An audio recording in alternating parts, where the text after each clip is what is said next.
We are going to study tonight Parashas Yitro, this week's Parasha, a very important Parasha. Of course, they are all very important, but this Parasha has within it the account of Matan Torah, and I would actually like to look tonight at some phrases within the Ten Commandments, the centerpiece of the events of the Parasha itself. So for that reason, we won't start at the beginning. We'll kind of start in the middle. We're going to be looking at chapter 20, and we are going to begin with Pasuk Hey, verse 5. So this is really, as I said, within the Aseres HaDibros, the 10 statements or the 10 commandments. Anecha Hashem Elokecha, I'm the Lord your God. The second commandment, Lo yeh lecha Elohim acherim al panai, shall have no other gods before me, or literally upon my face. And the Torah elaborates here. I mean, the content of the second commandment, the prohibition against idolatry, polytheism, and the like, is very well known. But it's notable that the Torah here elaborates a bit further. Lo saseh lecha pesel, do not make a graven image, etc. And then we have the following harsh words in verse 5. Pasuk Lo sishtachaveh lehem v'lo sa'avdem, do not bow down to them, do not serve them. Ki Anochi Hashem Elokecha, El Kana, I'm the Lord your God, a jealous God. El Kana, and actually, our friend for the year, my friend for the year, our friend for tonight, ve-ha-Kabbalah speaks about that expression as well. A God who is Kana is jealous or zealous. But what I want to look at are the next words, also quite famous. Poked avon avos al banim al shileshim v'al ribeim l'son'ai. And similar words appear elsewhere in the Torah as well. God remembers, or he visits, the sin of the fathers on the sons, and on the shileshim probably means the grandsons, v'al ribeim, the great-grandsons. It's not sons only, it's daughters as well. So 4 generations, the son'ai, for those who hate me. V'oseh chesed alafim, but in a positive way, God does kindness.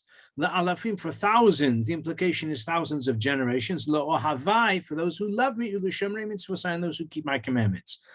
So, although it's fairly stark about the punishment for the visiting the sins of the fathers up to the 4th generation, but on the other hand, the reward, the chesed, the kindness, is preserved for thousands of generations. Okay, this, as I said, these verses, these words are resonate within us and give rise, of course, to the challenge of the principle of visiting the sons of the fathers, of the sins of the fathers upon the children. So much has been said about it, but of course, we're going to, and we have been studying always week by week, the teachings, always creative, and frequently I find very imaginative and yet very compelling, of ve-ha-Kabbalah, Rabbi Yaakov Tzvi Mecklenburg, as we know.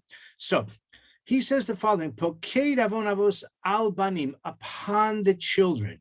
He explains that the word al, upon, does not necessarily mean that the sins of the fathers are visited upon. In other words, the sons are punished for the sins of the fathers. This is highly objectionable. The Torah also seems to refute such a possibility, and yet the Torah seems to tell us here that this is the way that God, so to speak, metes out justice in the world, that a person may not be punished, but the next generation or following generation may be punished instead for the sins of the fathers, which is problematic. So he says, the meaning here is on account of, and will punish the sons, Poked avon avos al banim, on account of the sons. But he says like this: it does not mean that God will punish the first generation, the one who is sinful, and his progeny and their progeny because of his sins, nor does it even mean he'll punish them because of their sins. Here's the novelty. He maintains that it means that Hashem will delay the punishment for the wicked person because of the possibility that he will have progeny who are worthy. Poked avon avos al banim means that God will remember, he'll preserve, and he will restrain, he will delay the retribution for the 2nd or 3rd or even 4th generation, because maybe there will be a worthy scion of this family. Maybe this man or woman, presumably, who has little merit of his own, and in fact, he has many reasons for him to deserve punishment, maybe in this world or maybe in the next world, but Hashem will delay. Hashem will withhold the punishment because maybe this person has some redeeming features which find expression in the next generation, or even the third generation, even into the fourth generation. So this is how he understands it. The Torah is not speaking here about the severity of the retribution or the longevity of the retribution. On the contrary, Hashem will delay because maybe this person will have a redeeming son or grandson or great-grandson. He explains that this is the meaning of the significance here is also the word lesonai. So the Torah is describing here from the context. Remember, we have observed that this pasuk, which no doubt has wider implications, but its specific context is idolatry. The Torah forbids polytheism, paganism, belief in other gods, serving other gods, worshiping other gods, and indicates that the punishment for such behavior can be severe. Lesonai means, according to ha-Kabbalah, that even those who hate me, not only the, let's say, conventional, typical, a garden variety villain or picaro, who is deserving of punishment, Hashem will delay the punishment because maybe he will have a descendant who is worthy. But even lesonai, even those who are like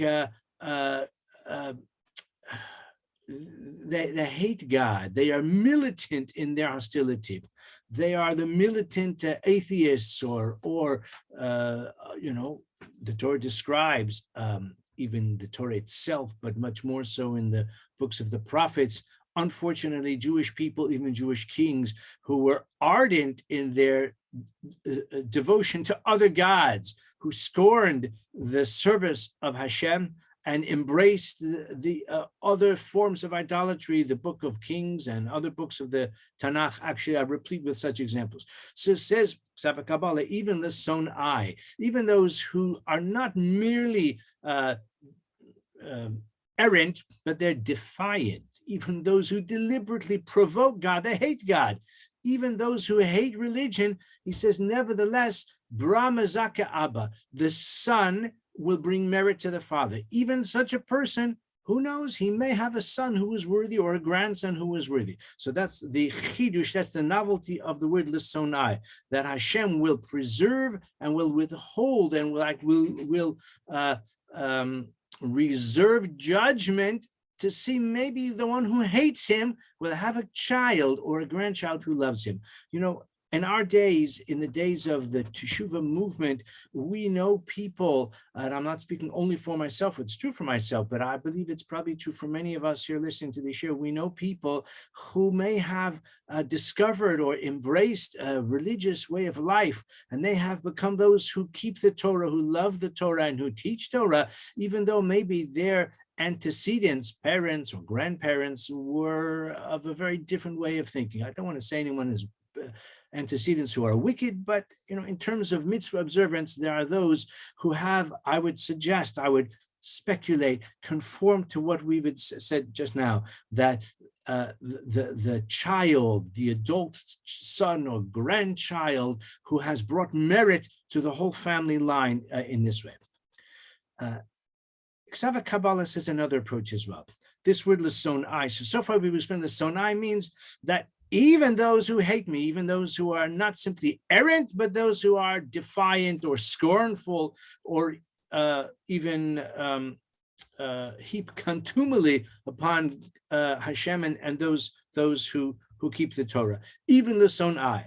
But then he says another possibility. Maybe lesonai is intended to contrast with the next pasuk.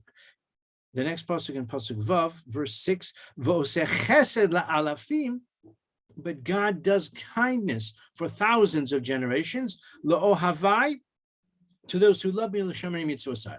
In which case we have a very striking contrast, that it's true, as we said at the beginning, that this verse Pasuk Hey, speaks of the punishment and the retribution for those who serve other gods to the third or fourth generation. That's L'son I, for those who hate me.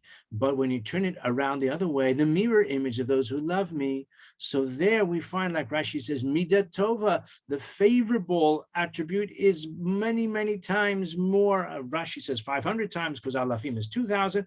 But ha-Kabbalah puts it like this. He says that the punishment may extend according to the way it's usually understood, not his novel interpretation, but the way it's usually understood. Hashem will punish maybe one generation after another where they follow the path of the father. So you've got a father who is wicked, and maybe unsurprisingly, his children and grandchildren are also wicked. So they will be punished for the accretion of wickedness that is built up in the family.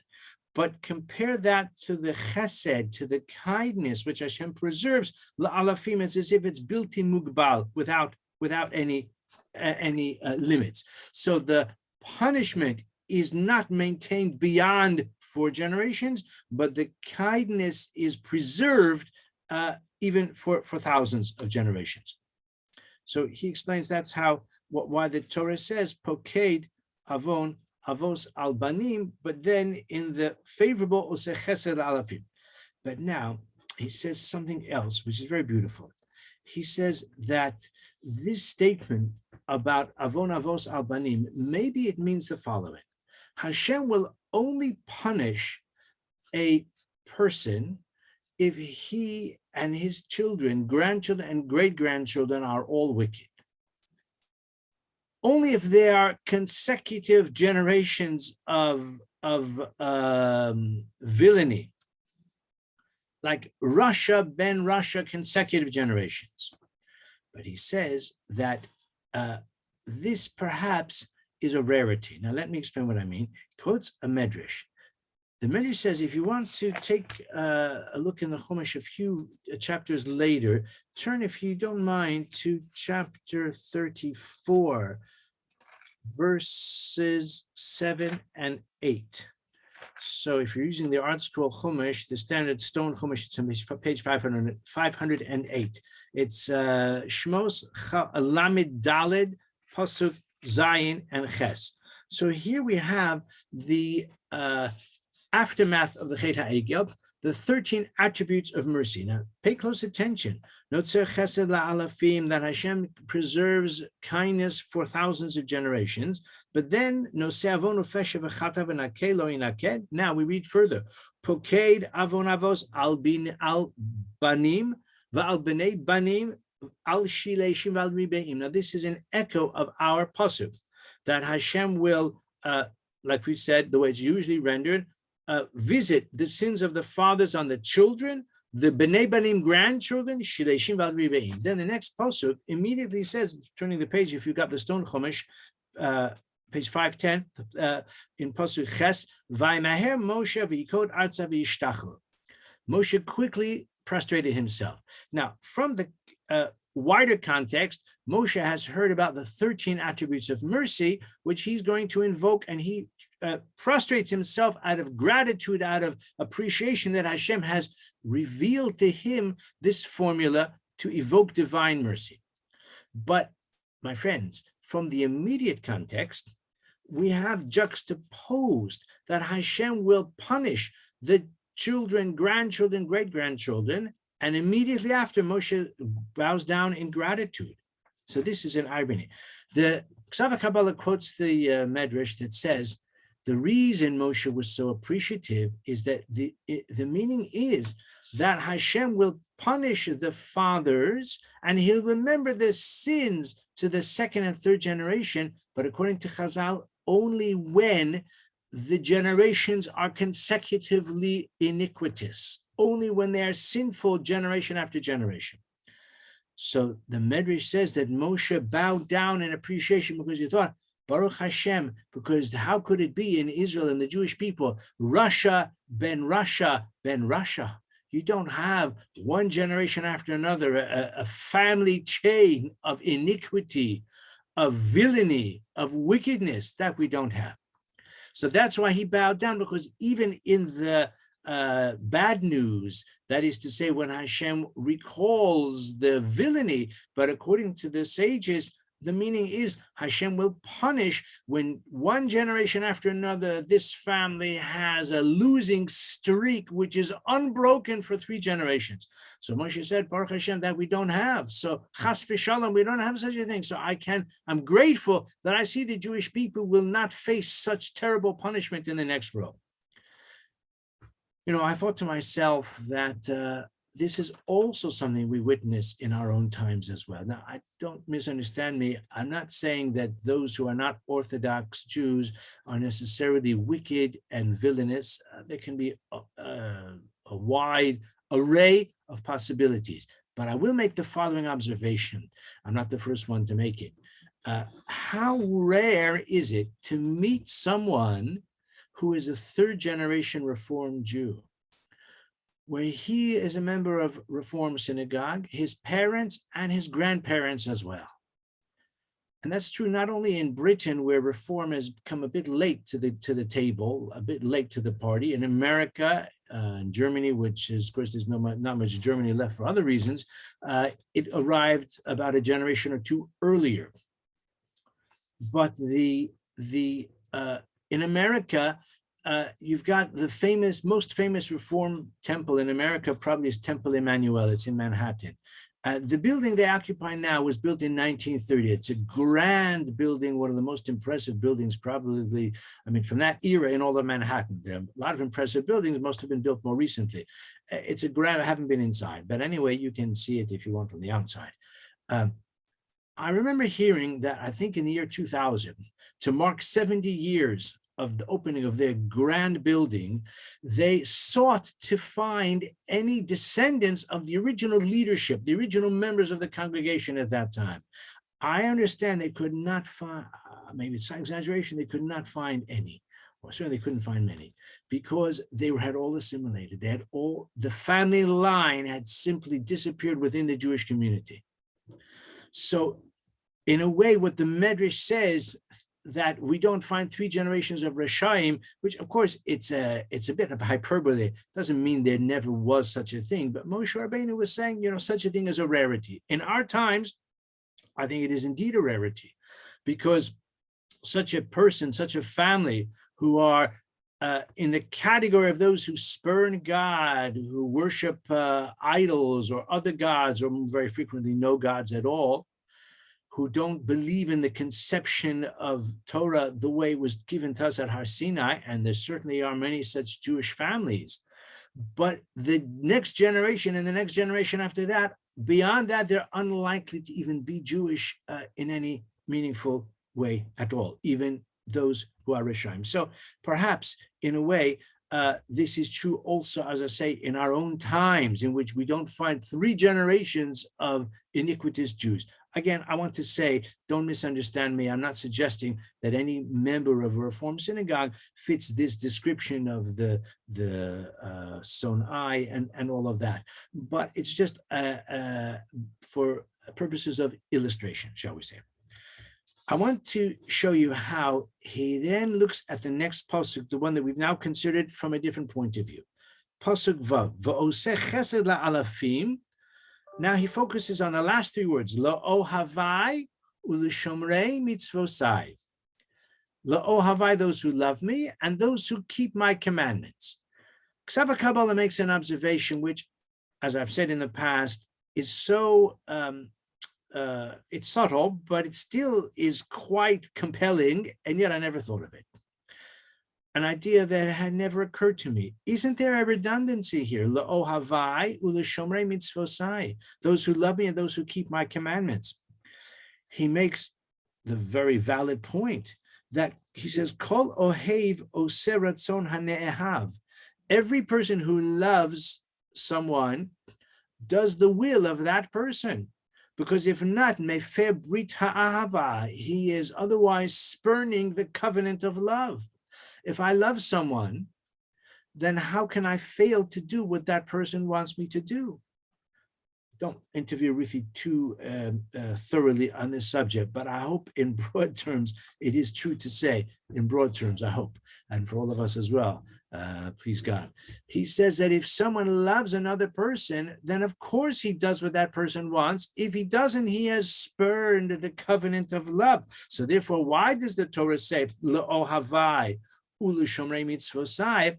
The letter Vav is extra. It should say La'ohavai Shomrei Mitzvosai, those who love me, who are the ones who keep my commandments. But the Vav implies it is a separate, it might be related, but it's a separate category.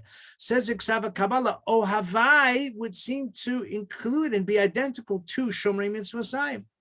It could say La'ohavai Shomrei Mitzvosai, or Ahavai Hashomrim Mitzvosai. In other words, to clarify or elaborate upon the meaning. But La'ohavai, it sounds as if it's one category. U'L'Shomrei Mitzvosai, those who keep the commandments, is a separate category, but is not the Vav extra. And we know there is no word nor letter in the Torah which is extra. He suggests the following approach. And he says there are two. He mentions two approaches which are similar, but they're not identical. He says, Ahavas Hashem, the love of God, goes, is the reason that a person keeps the commandments even to an extreme extent. He quotes the Medrash. The Mechilta says, La'ohavai, to those who love me, Ze Avraham Avinu v'kiyotze bo. This is like Avraham Avinu, and similar to him. U'L'shomrei mitzvosai, those who keep my commandments. These are the Nevi'im and the Zekanim, the prophets and the elders. Another opinion in the Medrash says, this refers to the Jewish people who were living in the land of Israel under the Roman oppression, and they gave up their lives for the fulfillment of the mitzvahs. A person will say to him, to a Jew, why are you going out to be executed? He says, because I circumcised my son. You say, why are you going to be burned at the stake? He says, because I studied the Torah. Why are you going to be crucified? You would say, litzalev. That was a popular mode of execution for the Romans. Shachalti matzah, because I ate matzah. Malachaloke ba'afragal. That's probably a Greek word, really, but anyway, it means a whip. Maybe it comes from the Greek. Why are you going to be beaten with the whip? Because natalti lulav. So. And the Medrash goes on, to say, generally, why are you subjecting yourself? Why are you subject to such beatings and such persecution? And the Jew will answer, because these are the signs of my love, the signs of my love for Hashem. Not that we invite the punishment, we're not masochistic, but we are prepared, if need be, to even subject ourselves to that kind of suffering because of our love for Hashem. So La'ohavai means that those who love God to the point that they're prepared to even suffer these kinds of consequences. Now, he points out, which of course we are aware, that these examples that are mentioned, a person need not give up his life for them. But nevertheless, B'shas Hashmad, at a time when the enemy wants to prevent us from doing commandments as a matter of principle, as a matter of demonstrating that we spurn or we reject our faith, then one is not allowed to compromise on any commandment. Okay, I don't want to go into the halachic technicalities of that, but the point is that he answers this question by saying, La'ohavai, those who love me to the point that their love for me means that they keep my commandments even at the ultimate cost. But then he says something else as well. He says there's another approach also, and that approach is La'ohavai, to those who love me. He says that L'shomrei mitzvosai means those who keep the commandments, but someone who loves God, someone who is overflowing with divine ardor and devotion. His Ahavas Hashem defines his life and his existence. Such a person will not limit himself to the fulfillment of the mitzvot in the technical sense. He will not content himself with only discharging the basic obligation, but rather his love for Hashem will lead him to a deeper and more profound and more enthusiastic and more joyful immersion in the commandments beyond the basic requirements, beyond the essential fulfillment, discharge of one's obligation. He quotes from Mesilas Yesharim a long, beautiful passage. He says that a person who loves Hashem will go beyond the Shomrei Mitzvosai. So therefore the meaning is, La'ohavai, those who love me, I'll preserve the kindness for thousands of generations. But even those who merely keep the commandments, Shomrei Mitzvosai, for them too. But the higher level are those who love Hashem. He quotes, as I said just now, Mesilas Yesharim, who says that any instance in which a person can anticipate or understand the will of Hashem, or he puts it even in human terms, the will of his father or his mother, or dare I say his wife or her husband. If a person has love, if a person has that desire to fulfill the will of that other person, then even if the desire has not been expressly communicated, even if the person only hints or alludes or says it's sufficient, just give me this, but he realizes, the listener knows that really he would like something more. The father says, bring me a glass of water, but the son knows he really loves coffee or tea or Diet Coke, heaven forbid. And he says that my father doesn't want to trouble me to go to the difficulty of preparing the beverage that he loves. That's where he just asks for a glass of water. But I know what he really wants. Says Mesilas Yesharim, this is the action of one who loves. He says, it's true among any people who love one another. Bein ish leishto, a man and his wife. Bein av leveno, a father and his son. Uvechol mi sheha'ahava beinehem be'emes, any people who love one another intently. If there is genuine love, lo yamar, he won't say, I wasn't instructed to do anything more. You might say that for your employer or your client, but you wouldn't say it to someone that you love, or you wouldn't think it about someone that you love. I'm going to get by with what I've been instructed explicitly. A person who loves will not say that. Rather, from what he has been instructed, he will extrapolate. He will realize there's more. This is what it means, la'ohavai. But even the Shomrei Mitzvosai, even those who only do what they are instructed to do, even they will also be the beneficiaries of this chesed. Our time is nearly up. We've got one last thing, and for those who do pay attention to the clever titles that Ruthie sends out, also in our newsletter, Facing Your Fear. Okay, so let me tell you about Facing Your Fear. We need to turn, please, a few verses later to Pasuk Yud Zayin, verse 17.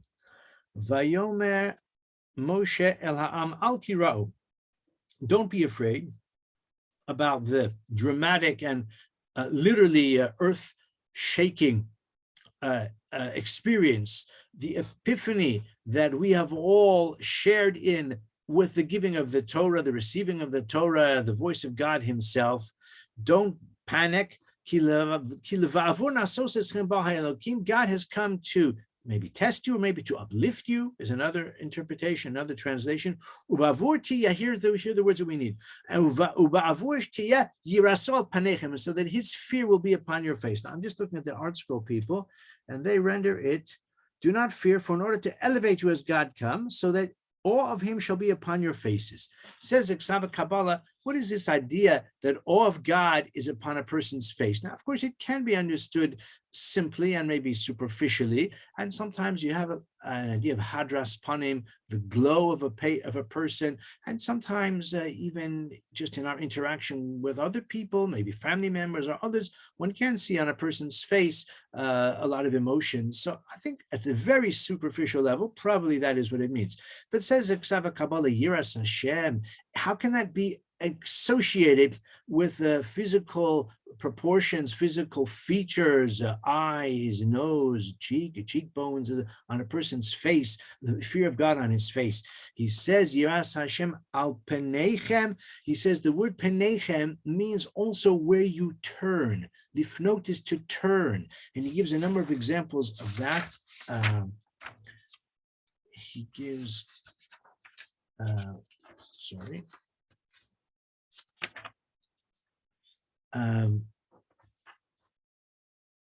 Vayasem espanav har hagilad.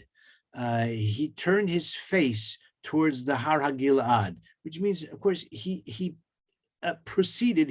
He turned towards it and he progressed towards it. Tzideit pinias nisiaso. He directed his travel towards Har Hagilad. As Penei Mevin Chachma, where the Torah says that the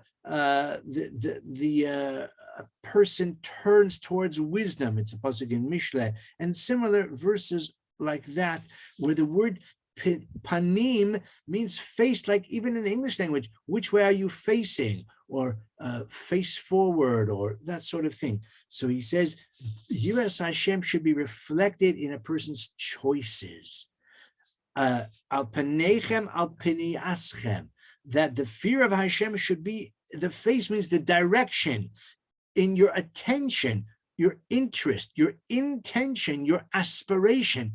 Yiras Hashem is reflected in those choices that a person makes. The direction, to where does a person face? What direction are you heading in life?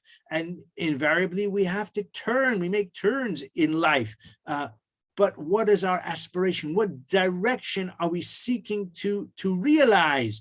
This is the fear of Hashem al panechem. And this is the meaning of the expression according to ha-Kabbalah. Time is just about up. We'll quickly summarize, and then I apologize, I need to go to Ma'ariv. So we said that pokein avon avos al banim, visiting the sons of the fathers on the children. It doesn't necessarily mean punishing the fathers, punishing the children for the fathers. It means that Hashem will delay the punishment for the fathers on account of the children. Maybe the next generation or the following or the subsequent generation, there will be someone who is worthy, someone who redeems the family through his righteousness. Hashem will wait for that.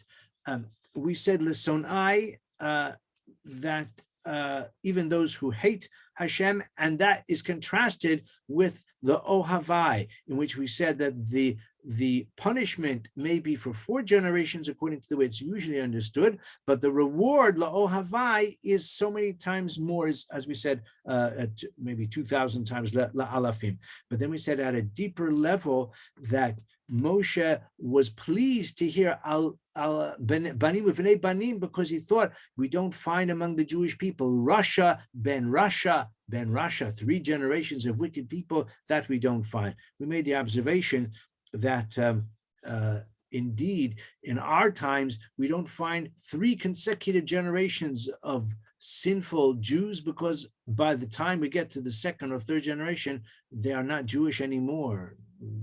So maybe in a certain sense, actually, this is true. But then we said, la'ohavai l'shamrei mitzvosai, those are 2 categories. It's not redundant, because la'ohavai is those who love Hashem to the point that they're prepared to keep the commandments even at great personal cost. And then finally, we said, and I'm summarizing only briefly, finally we said, la'ohavai, it means that a person who discerns the intent of the mitzvah, and he pursues it with alacrity, with enthusiasm, with love, with devotion, with hidur. He tries to do it in the best way that he can, not simply contenting himself with the basic discharge of his obligation, but because of his love, he does the mitzvahs in the best possible way that he is able to do so. And finally, we said, Yiras al panechem, a fear of God is visible on your face. We said it means fear of God in the directions that you take in life, the subject of your attention or intention or aspiration should be with Yiras Hashem.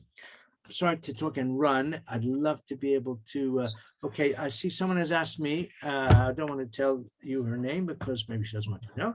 Let's ask me about the wicked kings of Israel. So I did allude to that. I said we read in the book of Kings and we do find generations, unfortunately, of wickedness. So I think you're right. That's kind of what I had in mind, actually, that we do find in the kings of Israel. But even there, it's like a pendulum. Sometimes you've got a wicked king and he has a righteous son. Unfortunately, the next generation can be wicked again. So you're probably right that we do find instances of more than 3 generations of wickedness. I suppose, there's an exception. I said myself that I don't think the Medrash means to say you never find it, but it's not common. Moshe had that much belief in the innate righteousness of the Jewish people that he thought generation after generation of wickedness we won't find. But it is true, as the book of Kings attests, unfortunately, there were times when the wickedness seemed to be quite firmly embedded. And ultimately, of course, that's what led to the Churban. Okay, I want to thank everyone for their patience and for listening. I'm sorry I can't take it further. If you want to talk. Just to say thank you very much, Rabbi Simon. Thank you very, very much. Thank you. I'm so glad Rabbi now I don't Simon. feel worried Thank you about very being much. guilty. Thank you. Thank you. Thank